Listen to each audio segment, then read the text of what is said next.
23rd, 2018, and it is about 7 minutes before 5 p.m. And we are here to do a little oral history interview, and I'm going to let you, if you don't mind, tell me your full name. John D. Muirhead. Is that D-E-E? No, D. Just D. Oh, it stands for David. Okay, gotcha. M-U-I-R-H-E-A-D. Yes, sir. Okay, all right. And your date of birth was? 1/23/20. January 23rd of 20. Okay. So that means you'll be turning 99. January in a couple 23rd. months. All right. Great. Okay. And where's your current home? I know you split it kind of half and half. Fremont, California. Fremont, California. That's where you go in the summertime? Yeah, in the winter, yeah, in the summer, yeah, right. Okay. And then in Arizona, where's your? Yuma, Yuma. Arizona. Almost to Mexico. I could throw a rod over the border. And you have some family here with you, so who all is here with us today? We've got Tillman and Linda Reagan, which are your niece and nephew. Niece and nephew. Okay. All right. Is it one L or two L's, Tillman? One L. One L, okay. I've seen it written, but I couldn't remember. And then we have your daughter and son-in-law. Yeah. Is it S-A-M-M-I? I.E. I-E. Sammy. And what, I'm sorry, Sammy, what's your last name? Buckley Buckley. and Chuck. And Chuck Buckley. Okay. Great, okay. So what brought you back to the area today? Just to visit. Just visiting the family? I usually come back every year and stay with them down in Plainview. Okay. All right. And there's a bunch of questions we've already talked about, and I'm just getting them on recording. So if it seems like I don't know anything, that's why. So where'd you grow up? Tulia, mostly. Well, I was born down in Fannin County, Trenton, Texas. Okay. And then we moved up on the plains in 1929, and I lived there till I went into the CC camp in 37. Okay. So about 8 years or so. Yeah. Living outside of Tulia. And your family farmed? Yeah. There. What would they farm? Cotton and maize, and that was about it. Okay. Little alfalfa. Kind of the typical stuff. Just general stuff, yeah. And how many brothers and sisters do you have? I had one brother and two sisters. Okay. Are any of them still living? One of them's in a rest home down in Plainview. Okay. Is that brother or sister? Sister. Okay. How old is she? Gee, how old is Charlie? She was born in 35. Born in 35. Okay. Or eight.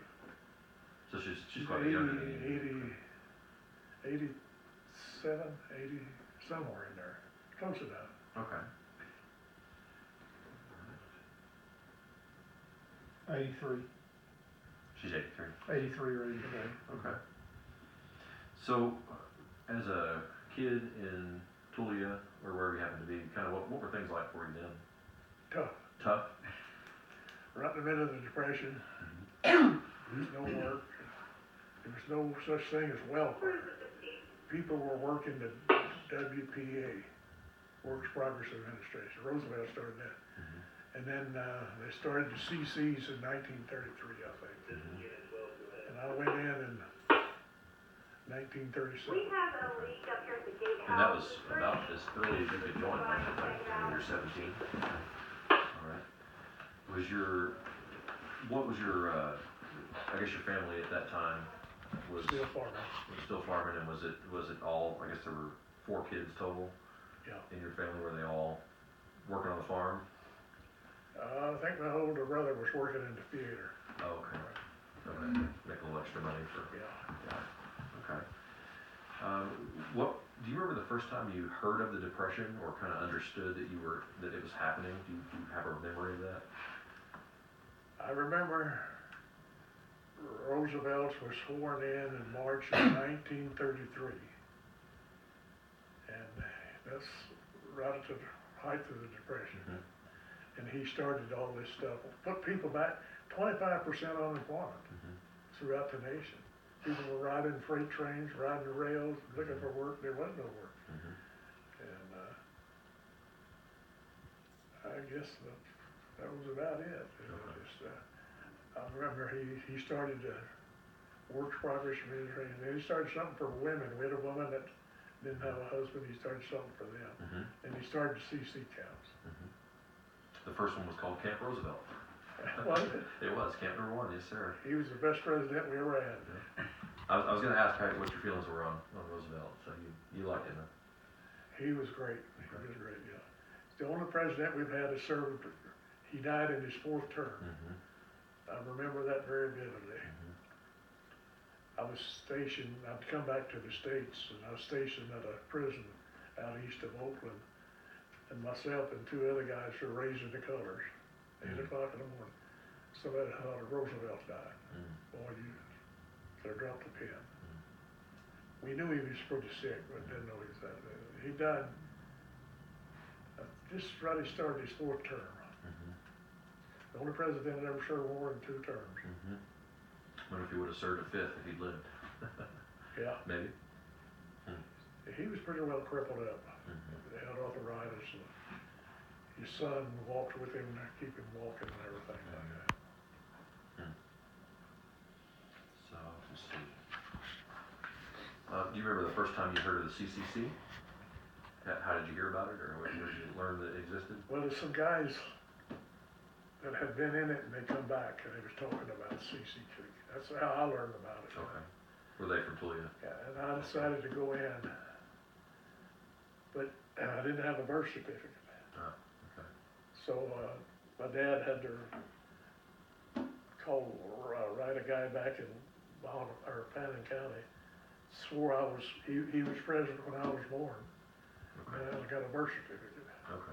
That's how I got it. I wasn't important enough to register. Well, so I guess they could have said you were older if they wanted to, but, Yeah. okay. All right. So what were the kind of circumstances that led to you joining the CCC? I mean, I know the Depression, That was the main thing, there was no work. Yeah. What to do. you needed a job, you needed to pay, you know. And his dad, he'd been in CC camp Mhm. in Silver City, New Mexico. Oh, okay, so he served before you did, okay. But, That's Tillman's dad, yeah, your brother, and his name was what? my brother, Your- No, it'd be in-law. Oh, okay, I'm mixing up the Yeah. family unit, I'm sorry. his brother, His brother, okay. no, My I'm so father, your father. yeah, my father and him were friends, yeah. And my father Oh, married okay. his kid's sister. Oh, okay, gotcha, That's okay. right, yeah. I'm tracking now, okay. Gotcha, all right. So you heard about it from the guys that came back from Tulia, Yeah. and then from him also, okay. I'm with you now. So when you left home, how did they ship you out? Did you have to muster somewhere? Did you have to meet somewhere? No, Did they put you on a train? My dad and another guy drove me up to the office. Okay. And We signed up there in Tulia, and brought the papers up, and went in there and signed us up. Okay, and they dropped you off in Tulia? Yeah, Did they stick you on a train or a truck or something after that? no, that was right there, right here. Mm-hmm. The headquarters is right here, this is the company. Well, Oh, when it was you here. went from Yeah, they dropped me Tulia, off right here. Right at Palo. Okay, so your dad drove you up Drove here me to up Palo. here. Oh, okay, I'm with you. Because some of the CCC guys had to go do some training beforehand, but I know a lot of the juniors that were, working on farms and stuff were already pretty tough, so they kind of just put them to work. Is that kind of what happened to you? Just kind of Yeah. went straight to work? Okay. All right. And do you remember when it was that you enlisted? Well, it was in the spring, but I couldn't tell you what month. Okay. Maybe, say, April, somewhere along Spring, there, maybe April, and that was of 37. 1937. Okay. 1937, and you were already 17 at that point? 17 years. Okay.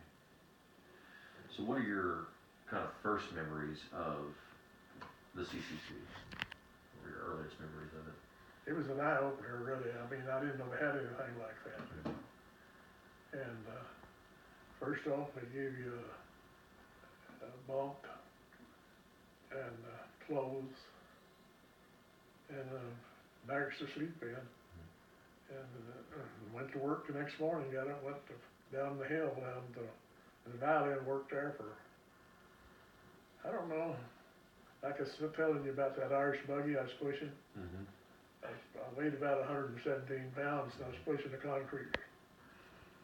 And some guy told me the night after, he said, you know, they got an opening in the galley over there for an extra guy. I said, who do you see?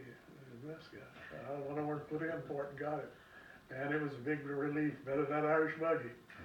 All we did, we had set the tables, put the silverware down, serving line, stuff like that. Okay. 3 times a day. And then on the weekend, they'd relieve us and they'd pick some guys out there, they'd have to fill our place. Okay. So we could have a weekend off. So you could get a day off here and there. Yeah. And you call it the galley, not the mess hall or the. Yeah, Just the galley. well, either one. Either way. Yeah. Okay. And how long did you work pushing the Irish buggy before you got the job? Probably a couple of weeks. A couple of weeks. Week, maybe 2 weeks. That was enough of that. Quick as I can get out of it. Okay. One of my favorite facts about the CCC is that they gain weight. You know, even though they're working out in the sun, working, swinging hammers and all that, but they tend to, because they were getting good food and all that. So, did you put on any weight when you joined, or do you remember? I think when I got out later on, I think I put on about 15 pounds. Okay. Probably. The average was 12, so that's about Yeah. right. Okay, interesting. So you were in Company 894? Yes. Okay, They had come up from Bonham, Texas. okay. I'm sorry. Came from, okay. So they had the veterans, the juniors, and because of segregation, they had the colored units, they Yeah. call them. Your unit was all white, all Anglos, All I guess? white, yeah. Okay. Did you ever run across any units that were segregated, or did you? No. No, just yours, okay. All right. Did you come to Palo Duro Canyon before you joined the CCC? No. You've never been here before, so it's your first time. Do you remember what that was like the first time coming to Palo Duro? Big hole in big hole in the plains. It was something to see for a 17-year-old. You know, never seen anything like that. And It made a big impression on me. And the road was gravel or dirt back then? Okay. Let's see. So, when I spoke with Lisa Jackson, the lady who did her master's work out here and knows a lot about the CCC, and also when I spoke to Bernice, who you met before, she was a lady who was in my job before me, if you remember her, they were interested in kind of life in the camps. What was it like, just the day-to-day life? So what was that like, living in the camps? Well, I don't remember what time we woke us up, 6 o'clock. You made your bunk. Had to make it up good. And then we fell out for chow. Ate breakfast and come back. And every Thursday, we had to set our bunks outside. The whole barracks, everybody. And we scrubbed the barracks down with lye water and soap. And left the doors and windows all open. Time we got back, it was dry and we moved our bunks back in. But then we had to have what you call dust in your blankets. You get one blanket and then you get another guy down there and you pop it, get the dust out of it. Because the lieutenant, we had a captain, Army captain, a lieutenant. He'd come by with a big stick and he'd pound that bed. If there was dust come out of it, you get extra duty. So you made damn sure you got all the dust out of it. Dust in the bed was serious, Yeah. serious business. Okay. And then we'd go down in the canyon and work. That's before I got in that galley. And then I don't know how I got out on that cement deal, but I didn't like it. That was hard work. Then I went in the galley and then I stayed in there, I don't know, 6 months probably. All in all. Okay. And you mentioned you had days off. Did you have set days off? Every weekend. You just had weekends off. Okay. Did they do? I've heard they did classes. They did church services. They did things like that. Did you do any of that kind of stuff? No. Church service probably. Okay. And how often did you go to town? they'd send a truck in on Wednesday night, and one went to Canyon, and then the Saturday night, one would go to Amarillo. Okay, I believe that's the way it was. okay. And then they'd come back about 11 o'clock. 11 p.m. Yeah, roughly. Okay, pretty late. For those, you know, Yeah. Kenyon's still kind of a quiet town at 11 o'clock at night. So, what sort of things did you do in your time off? Not much of anything. Okay. We'd go in, go in town if you wanted to, go to a show and Mm-hmm. have a milkshake or whatever, you know. Mm-hmm. And, we'd have a crap game now and then. Mm-hmm. Maybe a card game, Mhm. played cards a lot. And that's about it. Okay. Did you do much at the rec hall, the recreation hall that was here? They had a pretty good library. I used to go in and read a lot. Okay. They had lots of receipts and books. I Mhm. read quite a bit. And they had a pool table. Okay. And the guy that run the pool table, he had done that in civilian life down in Big Springs or somewhere down there. Mhm. And then him come up, and he was a sharpie. You didn't ever want to play against him. He could Okay. run the table enough to play. Watch him shoot pool and read and just fiddle around, do what you Okay. want to. Did y'all? I'm curious if you may have had enough of hiking around in the canyon with Yeah. your work. Did you Yeah. ever go hiking for fun, or was that kind of you had enough of that? Yeah. Yeah, I can imagine. Okay. Yeah. And you said you lived in the camp that was on top of the rim. Yeah, I've heard about some probably people that 100, lived probably in the 100 yards from the rim on up from there. Okay. Over there. kind of where our Because maintenance shop is today. When they blow the whistle, the whole work party would fall out. Mhm. And we had to walk up through the barracks. And if it's a cigarette butt, you better damn well pick it up, or a match or anything. It was nothing on that parade ground. Mhm. We called it the parade ground. Mhm. And we'd police that area, and then we'd fall into our work party, Mhm. and then we'd go down in the canyon. Mhm. Did they teach you marching drills or anything like that, or nothing like military? Okay. Like I say, we had the two, I don't know if they were Army Reserve or if they were the regular Army. Okay. In one the other, but they had a Captain Timmerman, and I can't remember the lieutenant's name. It wasn't much military, just a little tang of it, you know. Okay. You got the full taste of that Yeah, a I few got the years full later. tang of that, just a little later down the road. We will get there. I have that question in here. This is an important question. How was the food? Good. Good. Okay. Guys used to gripe about it, Mhm. food, this, and that. I said, you suckers never ate so good as you do in your life right here, and you just won't admit it. The food was good, extremely good, you know. What was it like back home before you got in? Was there always enough food, or were you a little struggling Yeah, for we that? always left food, Had enough food. a lot of beans and cornbread and biscuits and gravy and fried chicken and that kind of stuff, just normal. Okay. And you said you ate. I think you told me you ate 3 times a day, Yeah, breakfast, lunch. Did you take lunch with you for just eat where you were working, or but we'd come back to lunch, you would come back out? Okay. except up in, when we was in, Amarillo, they took the lunches out because it was quite a ways out. Oh, okay. Oh, when you were working at the ranch Yeah, up there. Fuquay. Okay. Yeah, Fuquay. Okay. How were you treated, or how'd you get along with the commanders, the other CCC guys? Perfect. Did you get along with everybody? Okay. I think that was beat into me and when I was going to school. Go You along, know, get along. we were always taught, if it was a man teacher, it's yes sir, no sir. Mhm. If it was a woman, it was yes ma'am and no ma'am. Mhm. And there wasn't no sass as a teacher. You did, you got your butt paddled over to the first principal's office. Mhm. It was, that's the way it was, and Mhm. everybody knew it, and they did it.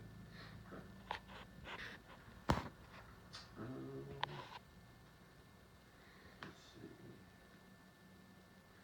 And I'm going to ask you. I asked you earlier, but I'm asking again just because my friend Lisa was curious about Ed Davis, and you said you didn't remember Ed Davis, No, but there were something like 200 men in your company, so.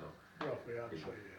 Because he was the same age as you and in the same company, so he's probably there, but just not Yeah. not somebody you knew. So Because you didn't know each one personally. Sure. You know. sure. Did you have any other friends that you kind of stayed friends with afterwards, or did you? A couple of them, I guess, yeah. Was there anybody that you grew up with from Toledo who was in it? No, you just kind of paddled around with certain guys you Sure. like, you know. Okay. One of the things Lisa mentioned that Ed Davis talked about when she interviewed him is that they kept hearing rumors about they were going to be trained to shoot guns, is what she said. And she was curious.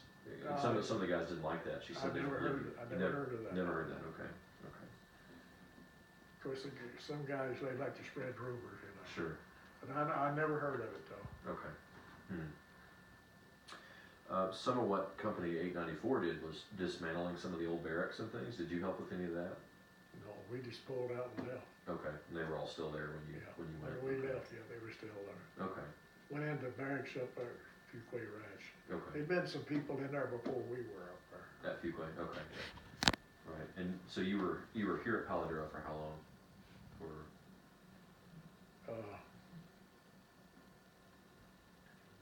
Probably, gosh, I don't know, 8 or 9 months, I'd say roughly. okay. And then at Fuquay, how long was Probably that? 3, Okay. About 3 months. And then you went to Colorado yeah, after that. How long were you there? year. A year. So that completed your 2 years of time. Well, see, you could only stay 2 years, Okay. so my 2 years was up while I was in Denver. Okay. I had to get out and come back. I'll never forget when I came back, we'd been up there and it was cold country. We was up 20 miles west of Denver. Mhm. Snow, Mhm. cold. And it depended on the weather, whether you went out and worked every day. If it was certain temperature, you didn't go work. Mm, I okay. mean, say 0 It was or too cold. 30 degrees or 35, something like that. Right. Did you ever have any problems with heat here at Palo Duro? That's No. that no. Okay. Because that tends to be what gets people today is the heat, but I don't know. It's interesting. I guess I'd worked on the farm long enough in the heat, so. Just used to it.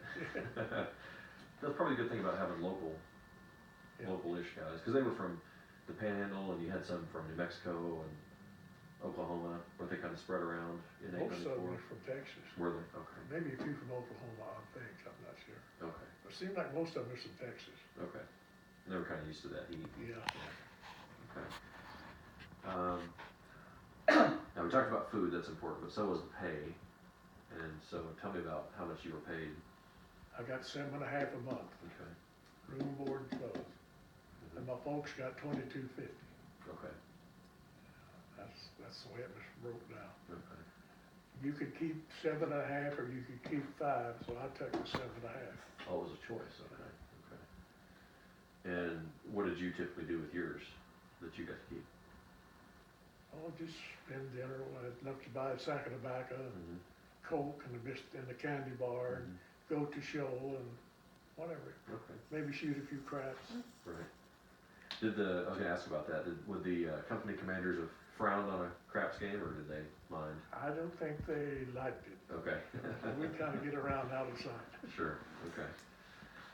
Do you know what your family did with the money you sent? Was there anything? They lived on it. That was food money or whatever they. Yeah. Wow. Okay. They had a 100-acre farm out of Tuya, Mm-hmm. and that was during the Dust Bowl. You couldn't raise much, you know. So they had a lot of chickens and milk, several cows, and sold a little cream and stuff.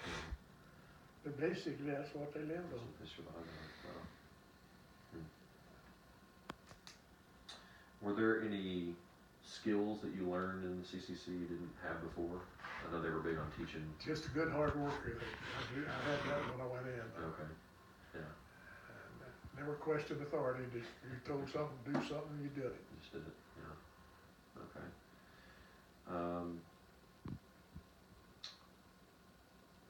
So when did you actually get discharged? You said it was when you were in Denver. When was it that you were discharged from the CCC? March 31st, 1939. Okay.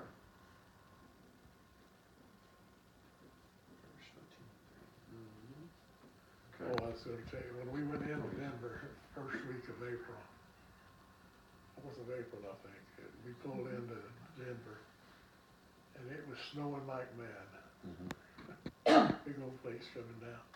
I kind of liked that. But Later on, I didn't get so happy with it. When you were working in it Yeah. every day? Yeah. But they, usually if the weather was bad, they didn't take you out to work, you know. Did you ever have a day at Palo Duro when the weather was bad enough you didn't work? Or did they just work you every day out here? I don't remember. Like I say, I was in the galley most of the time after that. So you gotta feed them whether the weather's good or bad, I guess, yeah. And we'd get every weekend off. Okay. So after you got out of the CCC, what'd you do after that? Well, I went back to Tuya, and I remember got off the train in Amarillo, and I caught the little train down to Tuya. And I remember the wind blowing and the dust blowing. And I thought, what in the hell would anybody want to live here for? Because I've been up in the trees up there, and beautiful country. On a clear day, we were probably 100 miles north of Pikes Peak. You couldn't see Pikes Peak, you could see the image of it, you know. That's how clear the air was. A little different than Texas Panhandle than this That's different, yeah. And like I say, it's all agriculture, there's no work there. You either worked on a farm for $1.50 a day, or you drove a truck and then none of them paid anything. And then you only have a truck job when you got a load. The last job I had, I worked for WC County Grain Company. They were harvested out west of town. And I had 2 trucks, and I'd take one and empty it and go back and get the other one. And that was my job. I think it was a couple of weeks. He paid pretty good. I think $25 a week or something like that. And I thought I had a lot of What'd you do with the pigs? What'd you do with the pigs? Huh? When you hauled the pigs? Oh, that's when I worked for Kenneth Hall. Kenneth Hall was, he lived around through all his life. He would go down, we'd take a truck, he had a semi, and we'd take it down to southeast Texas. And he'd have some guy buy up a bunch of feeder shoats, we call feeder shoats, 25 pounds. And he'd get a load of them, and we'd come in and put the sweet straw on the top deck and the bottom deck, get 300 pounds of ice and chip it up on the top deck. Because the hog gets hot, he'll die. And we try to leave about an hour of the sun. It's hot and muggy down in that country. If you've ever been down there, it's lousy. And we'd drive all night long riding with it. I mean, he'd sleep and I'd drive. And so we come into Fort Worth. We picked up 199 over to Jacksboro. And I knew I had to wrap that old truck up pretty good to get on that 99. So I just got up there and got straightened out and headed on out. And he said, "Where are we at?" I said, "We're just leaving Fort Worth." He said, "Oh, hell, I was gonna buy fuel there." I said, "You feel like pushing this thing around down the road?" We made it all right, though. But he didn't pay nothing either. Probably didn't have a lot to pay. He didn't. But he had about 10 acres up there out of town, and he had half a dozen feeders, and he'd go to the elevator and buy grain and fill them up, automatic feeders. And the last time I talked to him, it's been several years ago, he said, "You know, when you were driving for me, I made more money than I ever did." I said, "Yeah, because you didn't pay nothing." But, and like I said, I worked for WC County, and that was the last job I had. His dad and I started to join the Corps in 40. But I had got it before he was gonna leave and I was gonna leave. But meantime, I got a job doing something, I don't know what it was now. But he went ahead and went. And I didn't go in until 41, last 41. So you weren't drafted, you just No. joined, okay. And, let's see. So tell me about that, what was that like, being in the Marines? Tough. Well, we joined his brother and a friend of mine and myself. We went down Raw and signed up December the 31st in 41. They shipped us to Oklahoma City. we had about 200 guys there taking exams for all the branches of service. And then we were sworn in, and they put us on a train to San Diego to boot camp. It took us a couple of days to get there. We got in there about 8 o'clock in the morning, and all the guys in the Marine Corps was, an old Marine sergeant, come out and lined us all up around the depot, put his hands behind his back, and he walked up and down, shaking his head. He said, "This is the sorriest bunch of humanity I've ever seen in my life." That was the best thing they said to me in 6 weeks. He was being nice and you didn't know it. But they need, like I say, they needed warm bodies out there. We only had 6 weeks of boot camp. Moved my left foot from the right foot. We fired the range, we got new rifles. And we thought we got, all you guys, I don't know what they call us now, pull out and bring your gear. Well, you got a rifle, a helmet, and a sea bag. That's everything you own's in that sea bag. Pull out and bring all your gear. So we did. Get up on the trucks.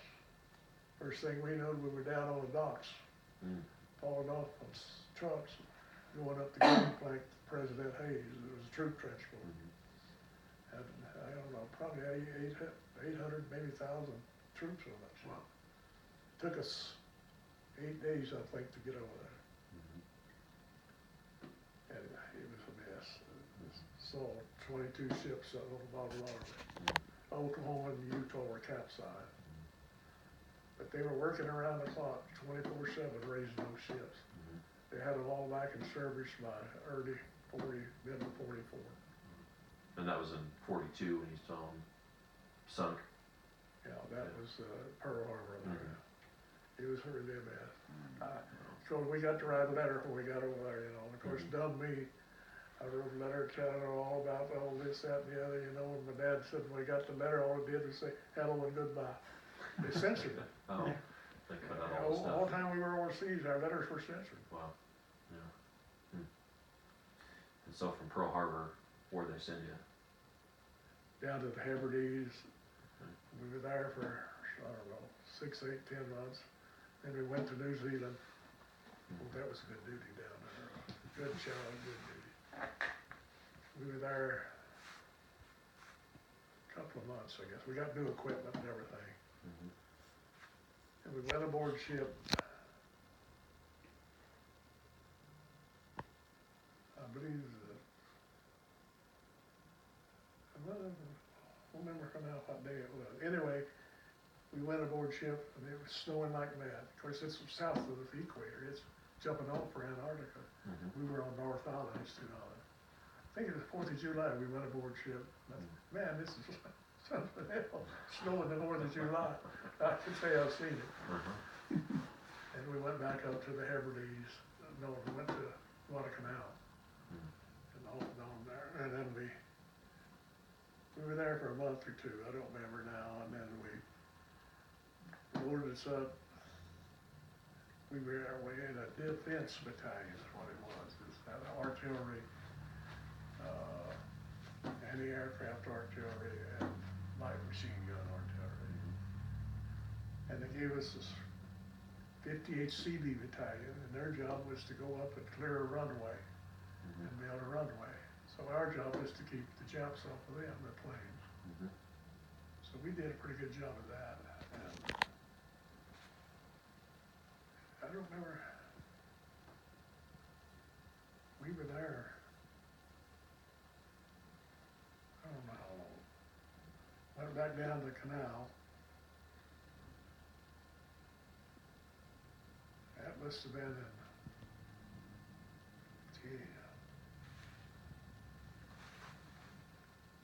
the middle of 44, I believe.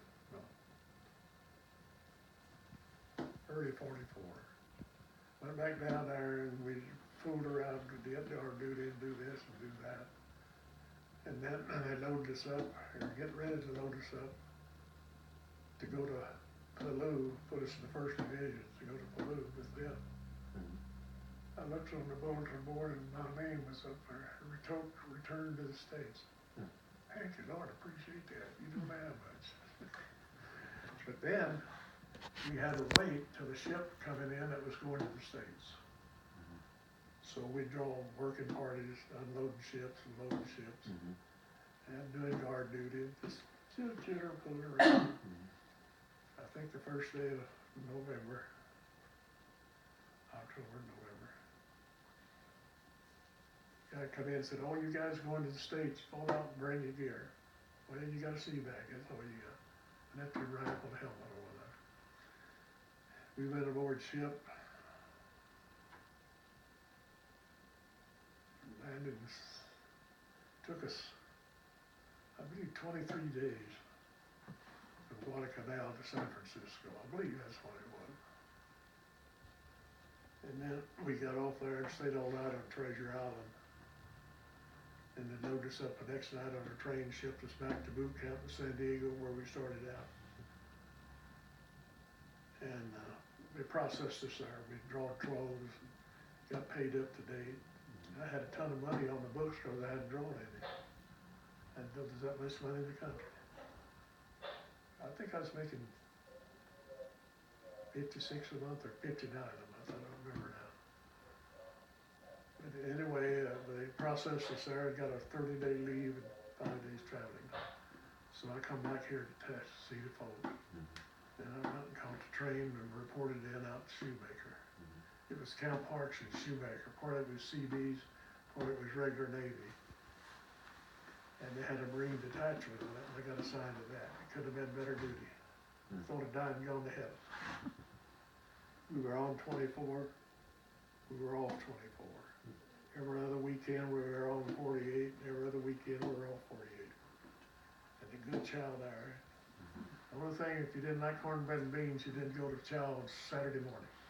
We ate what the Navy fed us. That's the Navy fare, cornbread and beans on Saturday morning. I've heard good things about Navy food. Yeah, it was good, very good, because it was fresh. We had, everything we ate was either dehydrated or canned over the island. But you can't believe how good food tastes when you get fresh stuff. Then I was there, I think I played in there November the 2nd, I believe, November the 30th, that's for my wife's birthday. And I was there till the war was over. And I got discharged. Jeez, when did I get out? October, November in 45, right after the war was over. So that's the extent of my deal. Okay. First thing I learned in the Marine Corps was say, yes sir, no sir, and aye aye sir. That's the first 3 words you want to learn. Right. Make a difference how stupid it is, you do it. And then you married your wife. When did y'all get married? What year? 45. Right at the end of the war. Okay. And you lived in California? Well, I was back in Texas then, we were. Okay. Got married in Texas. And we spent our honeymoon highwaying to California. Oh, okay. Come up to Amarillo, got a ride to Tucumcari, another ride to Los Angeles. Okay. I still have my uniform on. Everybody was patriotic then, Sure. not like now. But, they stop and pick you up. We got 2 rides to 1,200 miles, I guess. Wow. Then I went to work for this company on January the 17th, 1946. My wife, she had worked there before and she knew the foreman in that corrugated department. So maybe I can talk to Bill and see if he'll hire you. Tell him to come in. I went in, yeah, we'll hire you. Went to work for 96 cents an hour. That was top wages then. That's, I worked there 36 years. so you were making in an hour what you've been making in a month, or in a day, excuse me, you're making $1 a day basically, so, yeah.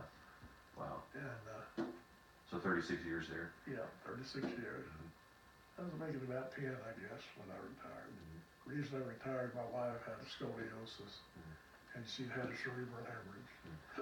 She come out of that all right, but her back was out. And the company had a deal with the union that they'd paid pretty good, paid for, till she was 65. She's on Social Security and disability. And, I said, well, I'm gonna retire. I had 36 months, 36 years in, and you can retire after 30. Of course, I took a cut on Social Security, but I've been drawing it for 36 years, so I think I made up for that. Made that cut up, Right. some guy said, what do you want to retire for? Why don't you go get another job? I said, I had a good job. If I wanted more job, I'd have stayed where I was.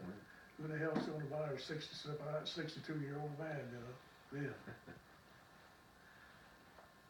And we traveled around about 10 years, whenever we wanted to, and did pretty much what we wanted to.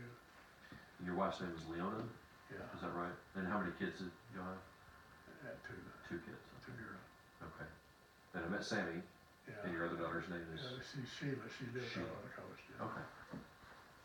And she was a Day. Her maiden name was Day. And they were pretty close knit. There's 5 boys and 5 girls. One of the girls had died earlier. And I don't know why all the boys ended up as alcoholics. And I think maybe a couple of women, I don't know. But out of 18 people, I'm the only one that. Somebody said, how come you live so long? I keep having birthdays. That's the secret to long life. Better than the alternative. Keep having Yeah, birthdays. better now, definitely. That's right. And I can say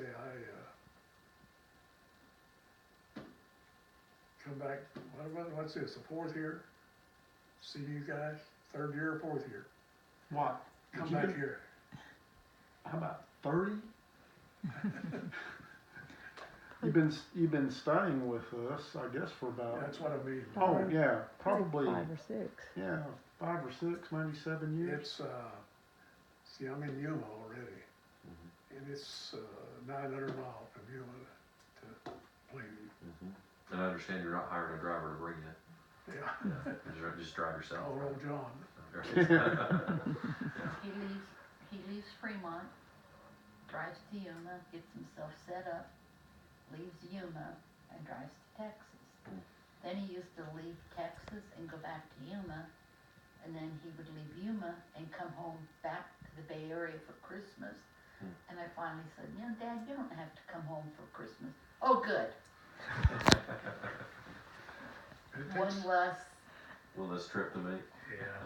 Takes me 2 days from Yuma to, it's 900 miles. I drive to Deming, New Mexico and get my room and then come on in the next day. Okay. I got a little Chevrolet Equinox. It's a good little car. That's about the extent of my tales. Okay. Well, I wanted to ask, last 3 questions here, trying to all tie together. So what was your least favorite part of being in the CCC?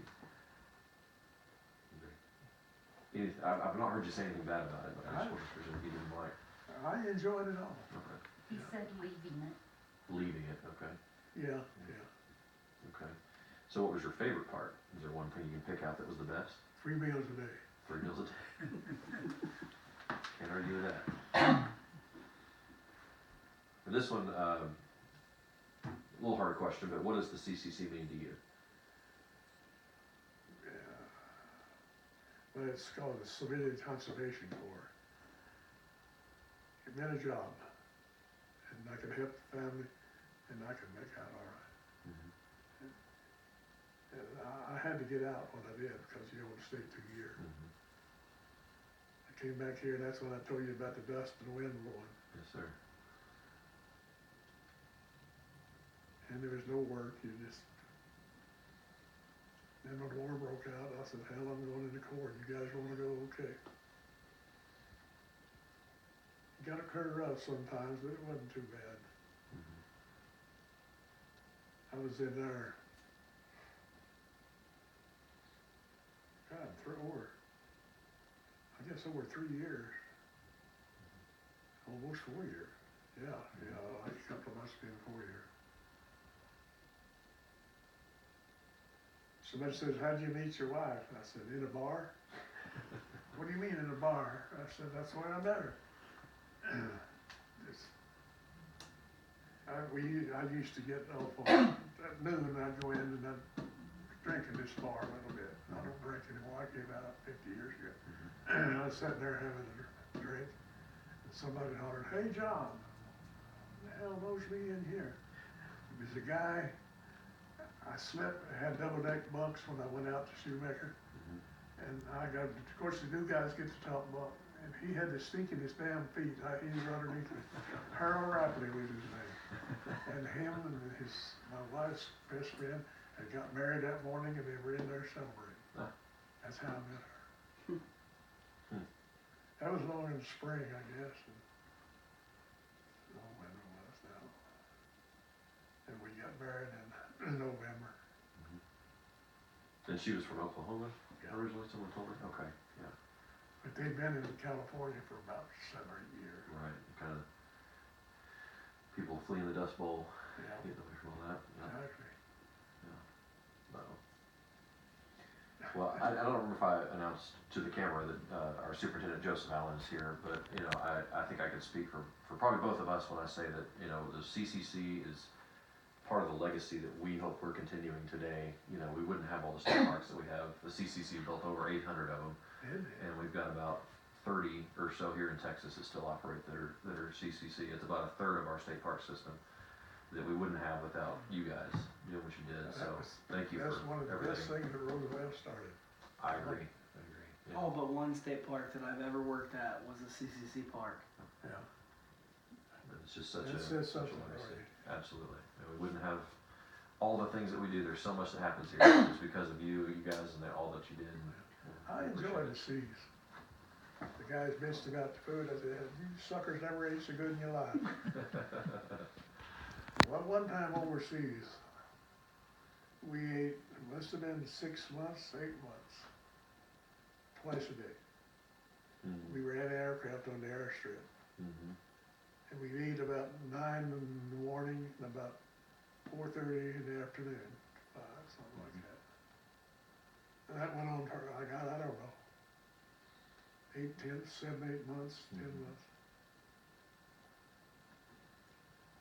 That's when I quit smoking though, on that. We had our guns, we'd get a bulldozer and they'd dig out a big square hole. And we'd come over with a bunch of logs that they'd already cut and cover about half of it there, and we'd sleep in there, our bunks were there, and the gun was out here. And somewhere during the night, I don't know what it was, we had a kind of critters out there you couldn't believe. Something bit me during the night, I don't know what it was, never felt it, I don't know what it was. Got up the next morning, my legs swelled up that big around. Oh, he gave me a shot of bad stuff, whatever it was. Oh. So I walked across the runway over to the Navy hospital, seen the doctor, and he had me soaking it in salt water. And he said, 2 days, he said, I'm not doing any good, you better go see your old doctor. So I went back over to the gun, told the corporal, I said, I gotta go up to headquarters and see my old doctor. He said, okay. We had a road run right behind our gun there, right along the runway that everybody used. Everybody, you can walk out and stand, everybody pick you up and come by. Mm-hmm. I got a ride up to headquarters, it's probably, I don't know, 7, 8 miles. Found a sick bay and the corpsman, and he called a doctor in. I swear he was still in high school. He looked so young to be a doctor. He came over and he bashed on my leg and he felt it and he looked at it. I'm kind of looking around, He went over and his medicine cabinet and come back with one of those little blades about that long, a knife. I said, what is your dead there? I didn't see nothing. He did. He took that knife and stuck it right on top of my head and stuff. My fingerprints are still in the arm of that chair, I would say. I know damn well that. Good thing I didn't have my pistol, I might have shot him. God, that hurt. I said, you son of a bitch, I ain't gonna let you know how bad that hurts. But he poured full of sulfur. practically cleared up overnight. And, I was getting ready to get out and go back to the gun, and I got malaria. I had it twice the second time, so I had to stay another week. Oh man, you're sick of the dog. You're burning up, you're freezing to death, you got high fever, every joint in your body hurts. I think we got two quinine 3 times a day for 7 days. It knocked it out. But, and the corpsman called me over and said, "Come here, I want to show you something." "What do you want to show me?" He said, "Look through those glasses there. You see that little bitty dark spot down there? Not a pinhead, about the point of a pin." He said, "That is what's making you so damn sick. One little bitty germ." And it was the female mosquito, not the least mosquito that carries the germ. But then, when I was waiting to get out, I get ahead of myself. I don't know, somehow or another, I decided to quit smoking. That's between Christmas and New Year's of '43, I believe. Yeah, so I quit then. That's 70-some years ago. Never smoked again. Wow. That's the best thing I ever did in my life. But, like I say, I worked for the same company for 36 years. I've been retired 36 years. So I've had a good life. You can't kid. You could, it wouldn't do any good anyway. Is there anything from family members that we missed and talked about? He has some experiences when he was, his battalion went from Guadalcanal up north to a place called Bella La Vela, which is where he saw most of his action, if not all of it. And the fighter strip that he was on was the same fighter strip that the Marine Corps squadron that was called the Black Sheep Squadron. They operated out of that strip. Okay. He has a comment about a Japanese plane that almost bombed him. Yeah, I think the story. I think you may have told me this story before. I'd like to hear it, yeah, about the Japanese plane that tried to bomb you. Oh. Well, I would always volunteer for a working party. We had to do our own stevedore. And each gun had to send one guy. I'd say, "Oh, no, okay." So I went over there and getting out of the rain, man, it wasn't bad. Worked till about noon and they'd relieved us. And I went back over to the gun and still misted rain, kind of nasty. But there was a shack the natives built there out of palm leaves, banana leaves. So we decided to go over there. They're not going to fly in this kind of weather. It's too nasty. So us 4 of us went over there, whole crew. And this lot laid down and stretched out, and all hell broke loose. Ships all started firing. We jumped up and made a run for the gun. And I looked up and seen a big red ball and looked like a John Deere tractor coming toward us. Bomb. I bet it had to be a 500-pounder. I never heard it go off. I don't know if I was too damn scared or what. We didn't even get to the gun until they were gone. But I remember they must have had anti-ship bombs because they wanted to go down in the ship and then explode. Because I never did hear it go off. And it blew a crater bigger than this table here. And all of it fell on top of us, mud, dirt, rocks, and this, that, and the other. And if it had been a high explosive, it had killed all 4 of us. It was a anti-ship bomb, so it was. So it buried down in the ground far enough it didn't. Yeah, it went down. Yeah, it must have been 4 or 5 feet crater there. It's bigger than this table. Wow.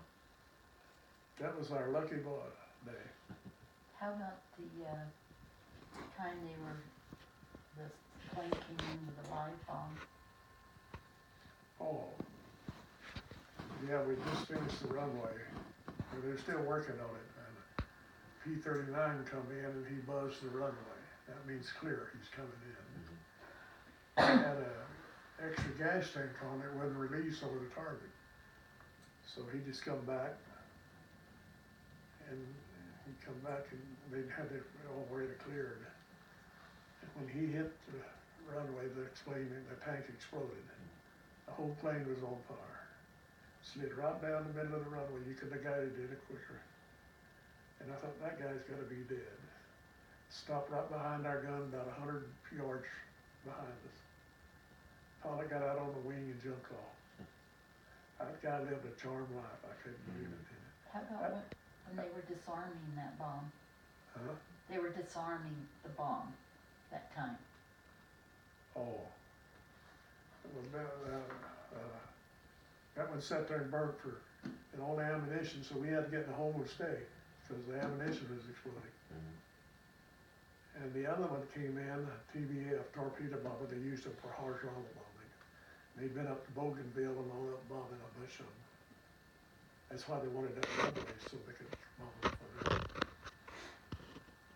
And he come in and stopped right behind the number 1 gun.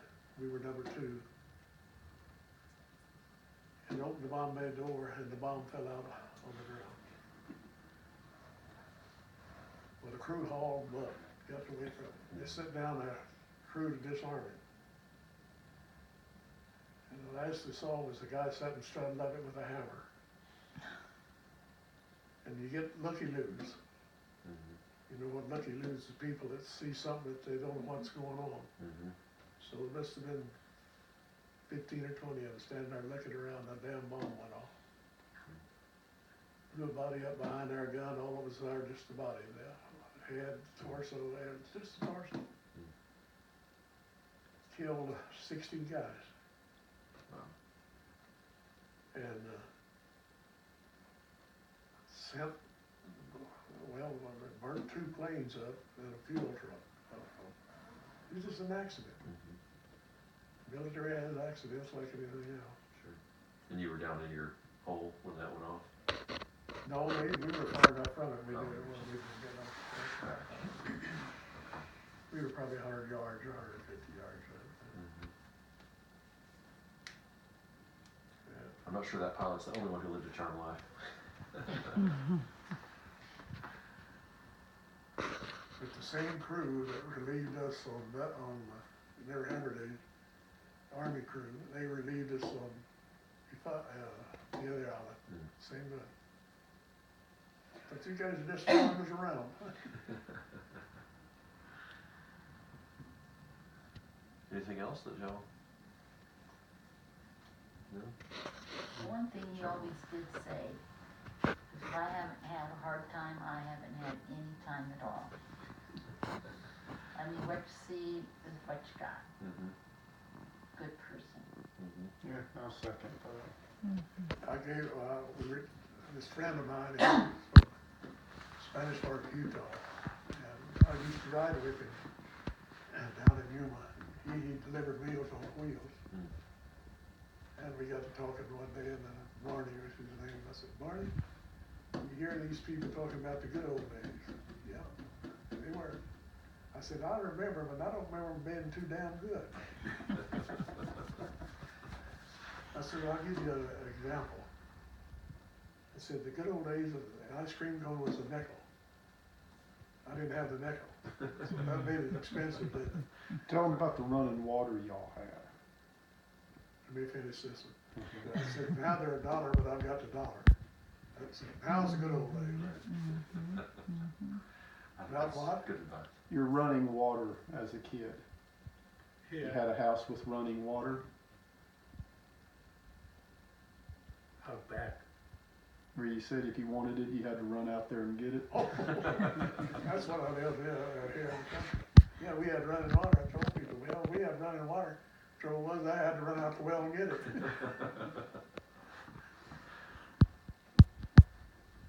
Yeah, those were the 30s, boy, they were tough times. A lot of people sold out here and lost their farms and everything.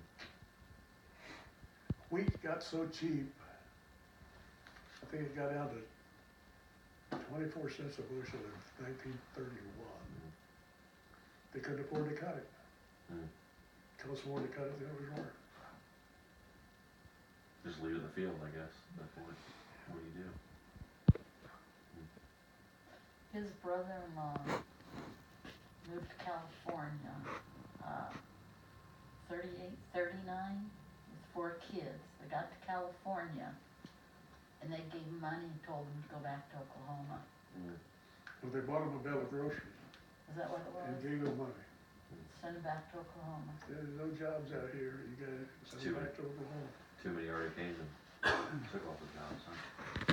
But they still came back at the end. Is, He comes around and still see him, Kenneth.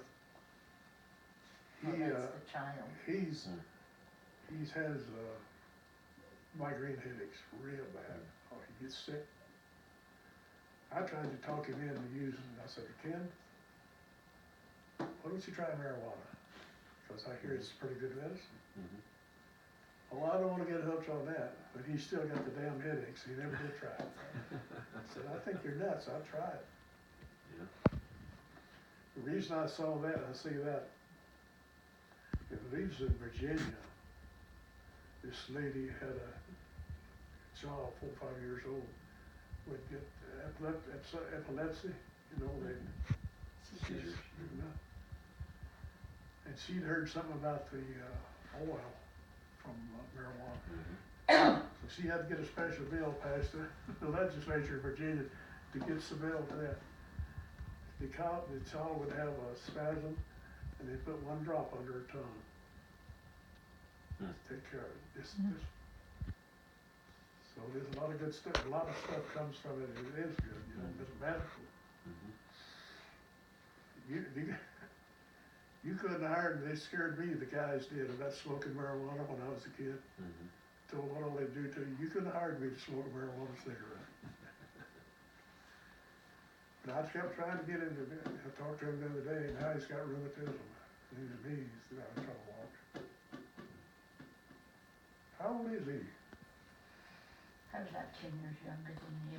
Yeah. Dad at 98 years old drives over and picks up his nephew, born in 32. 32. Picks him up to take him to breakfast. I just always think that's ironic.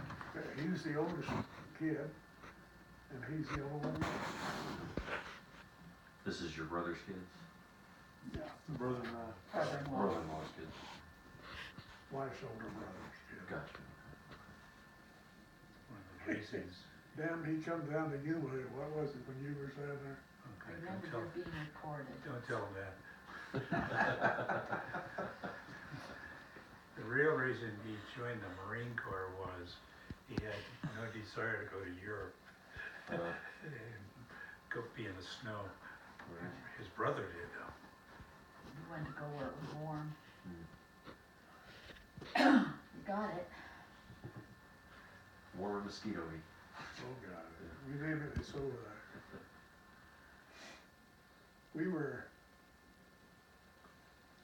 maybe 3 or 4 degrees below the equator, across the international date line. We're out in the middle of nowhere.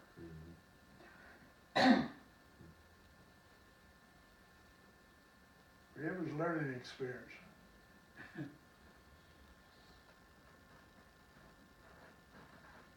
My mom met him in Oakland. He came back to Texas. My mom got on a train, came back to Texas, married him, and then they hitchhiked back to California where all of her family was. But there was no jobs out here. You know. So, She was living in California and then gets off the train in Tulia. You know what? Getting off the train in Tulia looks like after you lived in California.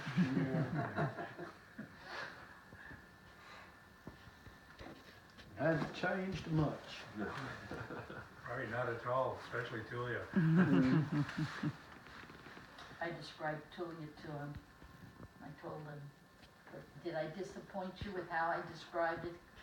Not at all.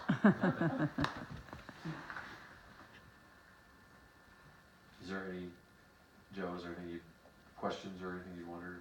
No, No? No, I think the CCs were great. One of the greatest things. we wouldn't get to do what we do without them. Like I say, I would have stayed longer, but there's 2-year limit, Mm-hmm. cause I knew there wasn't nothing back here for me then. I'm sure your family would have liked for you to be able to stay, Yeah. with that money coming in, you know. Well, it was welfare that these young boys went out and worked hard to feed the families. I mean, there was no way for grandma and grandpa to earn money. They were getting older. And down, it was during the drought, they could raise nothing much.